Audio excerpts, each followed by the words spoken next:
Assalamualaikum Pak Ustaz. Waalaikumsalam warahmatullahi wabarakatuh. Amin ya rabbal alamin. Dan saya juga ditemani oleh sahabat saya Bang Jainuddin. Assalamualaikum Bang J. Waalaikumsalam Pak Tung. Amin. Alhamdulillah.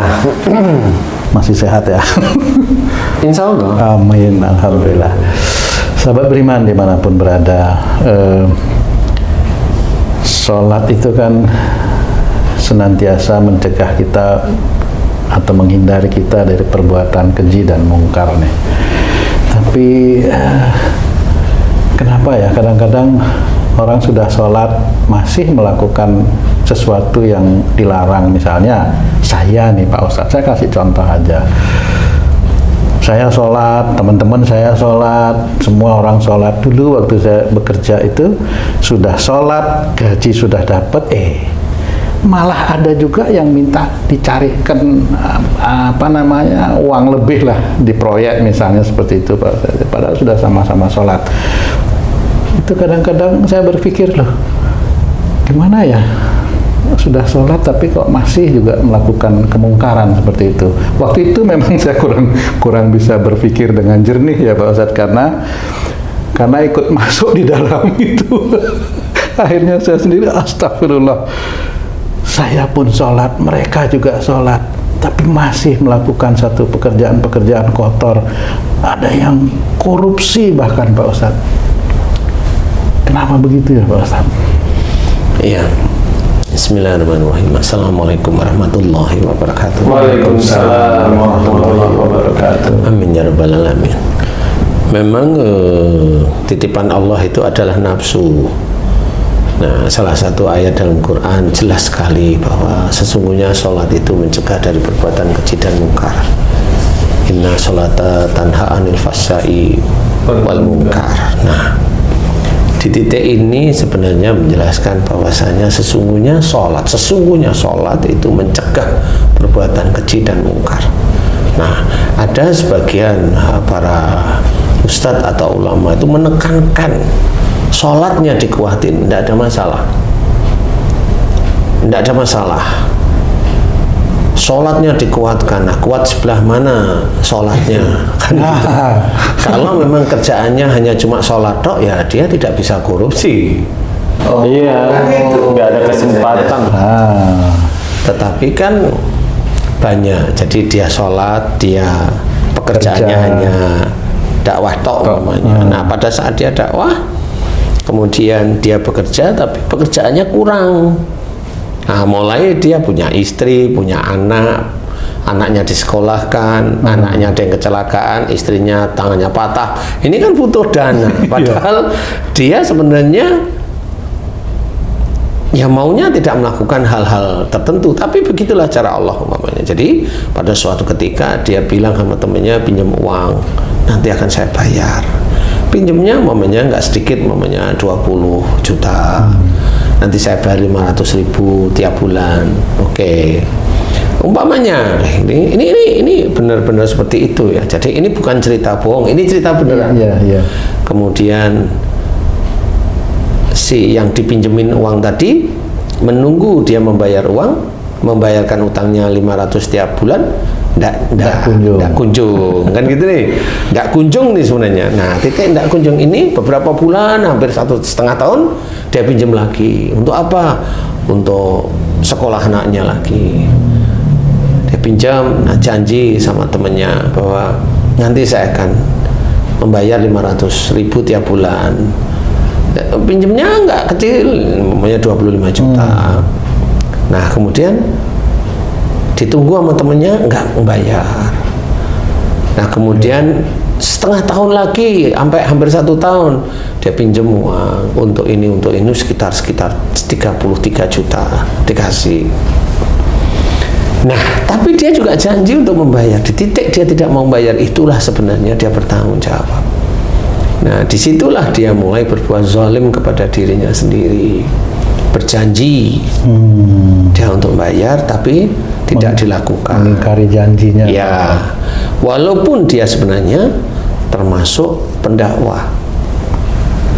Walaupun dia pendakwah, tapi dia harus janji ini harus tepati. Dia mau bayar tiap bulan, dia harus tepati. Kalau nggak mampu, bilang. Kan sebenarnya seperti itu. Tapi walaupun dia itu pendakwah pun sama seperti manusia normal pada umumnya. Tidak bisa, walaupun dia sholatnya tekun, iya, tetapi tidak bisa.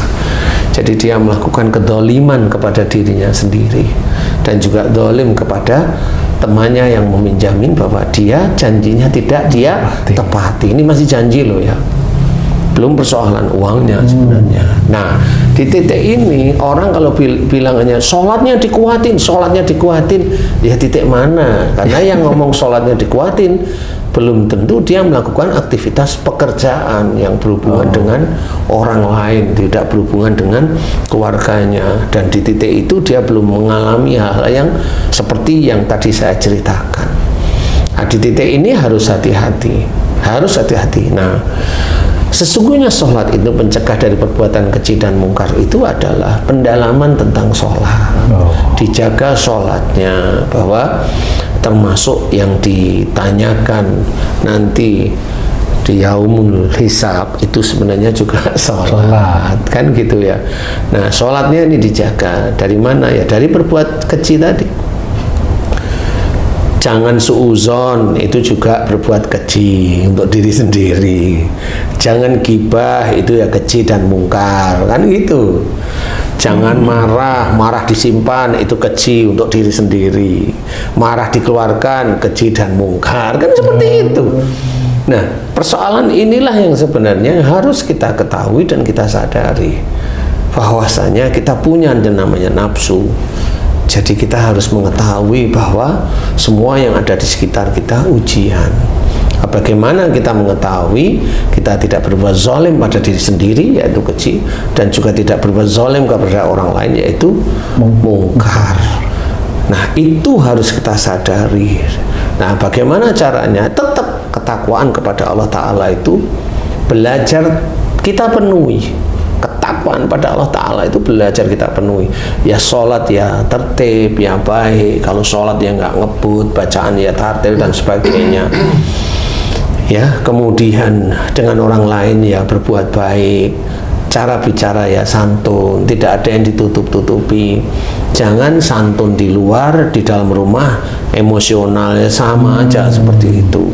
Jadi bicara pun santun, cara berpikir pun itu juga tertata baik. Itu belajar namanya. Kalau kita belajar baik terus menerus setiap harinya, insya Allah hidayah itu akan diberikan oleh Allah Ta'ala kepada kita, insya Allah. Karena kita berusaha untuk menjadi baik di hadapan Allah. Jadi belajar untuk tidak berbuat zalim. Jadi kalau umpamanya kita ada kekurangan, yang ngomong sama teman yang kita percaya, mohon maaf ini saya lagi kekurangan, boleh saya pinjam? Kan seperti itu. Pinjam, dipinjemin berapa? Ya, pinjam sekitar 2 atau 5 juta.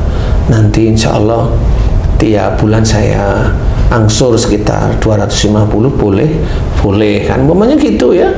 Nah, kalau memang nggak bisa pada waktu bulan ini nggak bisa, ngomonglah dengan temannya. Aku lagi belum mampu. Loh, ini kan sebenarnya membatalkan perjanjian yang awal, tapi ini masih diperbolehkan oleh Allah Ta'ala. Kalau ngomong jujur memang belum ada, Allah tahu kok kalau kamu itu belum mampu. Tapi bagi orang yang meminjamkan, kalau jujur seperti itu bisa dia ikhlas hingga menunggu. Nah, inilah yang namanya komunikasi, wasyawirhum fil amri. Jadi komunikasi yang baik, musyawarah yang baik walaupun masalah tentang hutang piutang seperti itu. Nah, kalau kasus seperti kamu itu kan beda. Persoalannya itu zalim untuk diri sendiri, satu, nafsunya menginginkan uang dari proyek. Dan dia juga mungkar, yaitu mendolimi orang lain, yaitu mengambil yang bukan haknya, bahwa itu adalah pajak dari rakyat sebenarnya yang bayar. Kalau dia kan belum tentu dia bayar pajak dari uang yang diambil pasti. Kan uangnya disimpan. Iya, uangnya kan disimpan dalam bentuk dolar. Kan gitu. Orang-orang yang merasa dirinya pintar itu kan begitu, habis nyuri kemudian jadiin dolar, ditaruh di dinding, kan gitu. Ya begitu.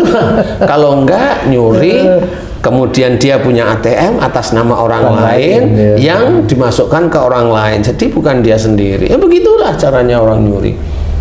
Ya, nah ini sama, berarti dia berbuat keji dan mungkar pada waktu itu. Sehingga apakah dia diterima ibadah-ibadahnya? Satu, kalau dia mengambil bukan haknya, itu hak orang lain dia ambil, itu insya Allah termasuk muflis dia. Muflis itu orang yang merugi. Kenapa? Dia besok pada saat di yaumul hisab dia bawa sholatnya, dia bawa sedekahnya, dia bawa puasanya,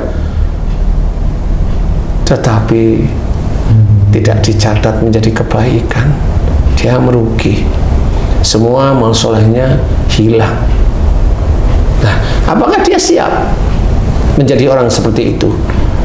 Bagi orang-orang yang memang berkecimpung di dunia seperti itu, dia kalau dengar kajian seperti ini nggak suka, dia pasti.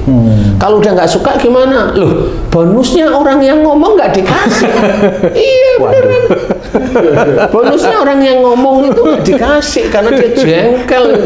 Loh, dia kok begitu buka-buka aib. Loh, ini bukan aib, ini kesalahan bukan aib.